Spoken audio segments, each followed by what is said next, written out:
I am not over my fear of failure. I am still afraid of it every day. In this business, where right now I am the sole financial provider for my family, and my husband is the caretaker for the kids, it's a lot of pressure. And so the fear that I'm not going to be able to take care of my family, something weird's going to happen, is a lot. So that, in addition to having to kind of reinvent yourself, stay fresh, stay on top of trends, create content in addition to all of the other things that are happening, is a lot. And that fear of failure is still there. But what I have learned is it's not a failure. And I don't view it as a failure. It's not like a personal downfall, because when you're trying something new, you're going to fail at it because it's new and you're learning and you're going to make mistakes. But it's not a failure. It is a learning experience.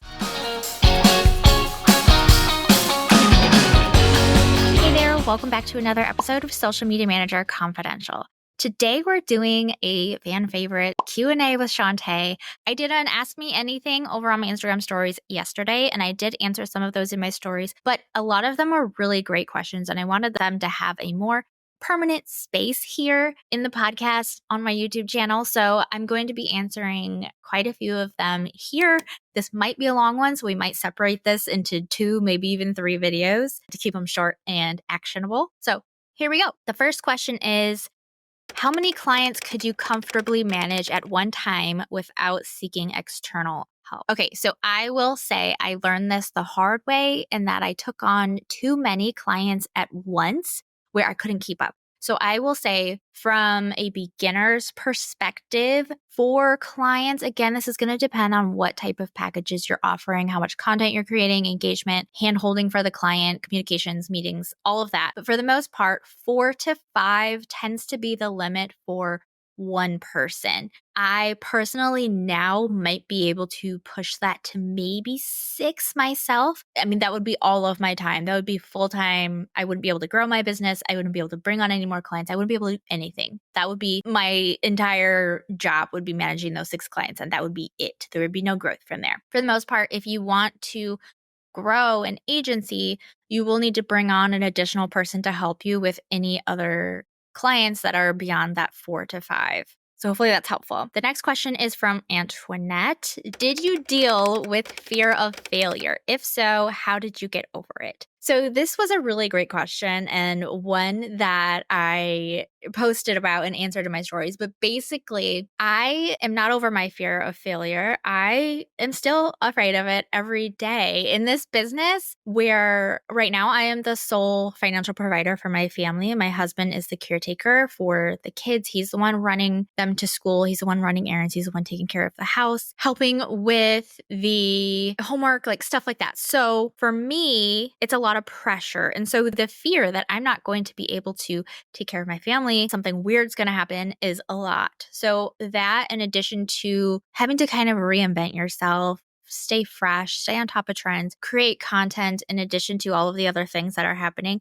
is a lot. And that fear of failure is still there. But what I have learned is it's not a failure. And I don't view it as a failure. It's not like a personal downfall, because when you're trying something new, you're going to fail at it because it's new and you're learning and you're going to make mistakes. But it's not a failure. It is a learning experience. This is something that you are going to make mistakes from. You're going to learn from these mistakes and what you can do better in the future and how to kind of avoid those mistakes. And you can improve on yourself and on your business and your skills from there. So it's just a learning lesson. It's not a failure. And a lot of times I think we see all of these people, and maybe even some people see me this way, where we're like, oh, this person really knows what they're doing. They're perfect. They've never made any mistakes. They've never failed. And that's not true. I have failed to book clients. I have failed to hire the right team members. I have failed to deliver to client expectations. Like, I have failed so many times. But the thing is that the people who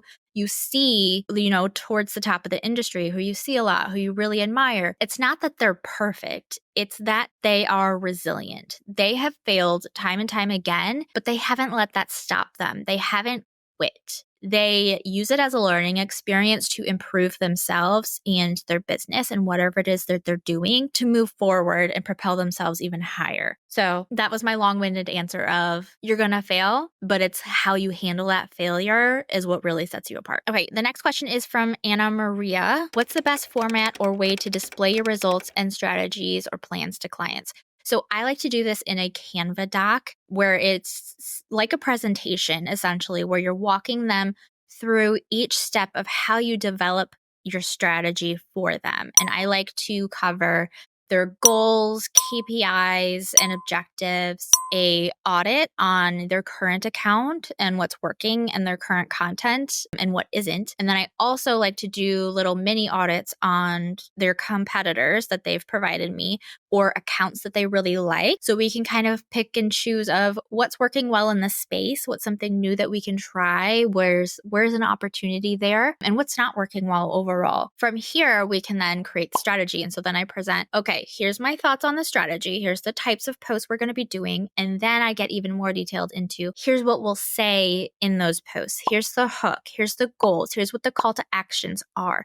Here's how it's going to look. And then we'll move into the profile. Are we changing the profile? Are we updating the bio? Are we doing anything with story highlights? All of that, as well as if there's an engagement strategy, inbound, outbound, and then what our next steps are as far as like an action plan of here's the dates of when you can expect this to happen and this to happen and this to happen. So I have a template in my template shop for this. It is the strategy presentation pack. And there's also a bundle if you want like the audit and like stuff like that. It's all together. It'll be linked down below. But that's what I use and what I recommend using. Okay, another question. How long did it take you to get to six figures in your business? I hit it my first six-figure year in year 3 of my business, I want to say. And every year since then has been a little bit more and a little bit more. I'm in multiple six figures last year and projected to beat that this year. So we've grown year over year. But I will say six figures has become like this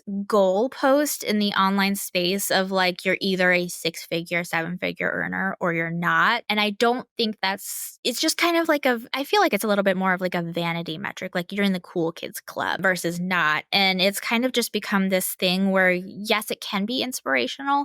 It's also kind of like how we're judging whether somebody is good at what they do or not. And it's not always about the income level. Maybe some people aren't charging enough or they would rather work with smaller clients and they don't need to make that amount of money or that amount of income. If you are a social media manager and you are working solo, you cannot make six figures by yourself. You're going to either need to scale to an agency or you're going to need to start offering consulting or like digital products or affiliate income or something like that. You as a one-on-one service provider are not going to be able to make six figures unless you have really high prices and few clients. You can make sure you're delivering on all of that, or you're going to have to start hiring a team and outsourcing and like hiring help because that amount of work for that amount of money is really difficult for one person. I do share over in my community. I used to share quarterly reports for income and expenses and what came from where. So if you go over and join the community, it's free for social media managers. You do need to apply to join, but that's just to kind of make sure we get the right people in there and turn away the wrong ones. But it's in the SMM chat. Just search for a quarterly report in the search bar and it'll show up. There's quite a few in there for you to go through so you can kind of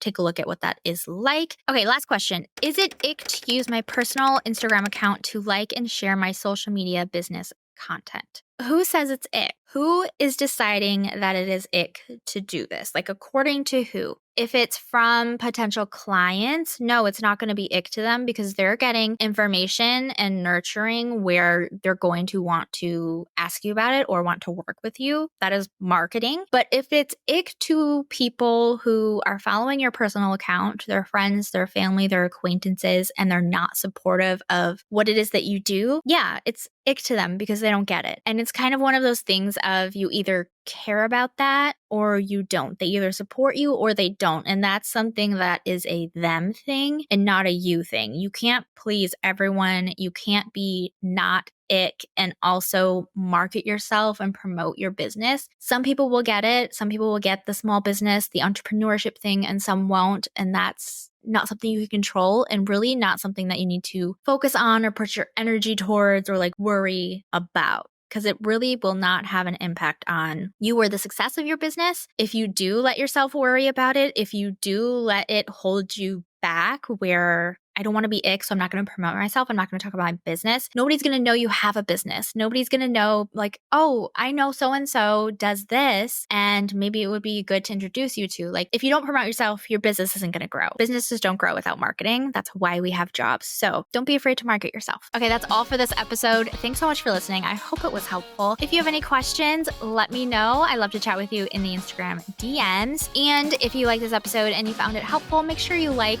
and subscribe in all of the places. Turn on your notifications so you don't miss an episode. And I will see you next week. Catch you next time.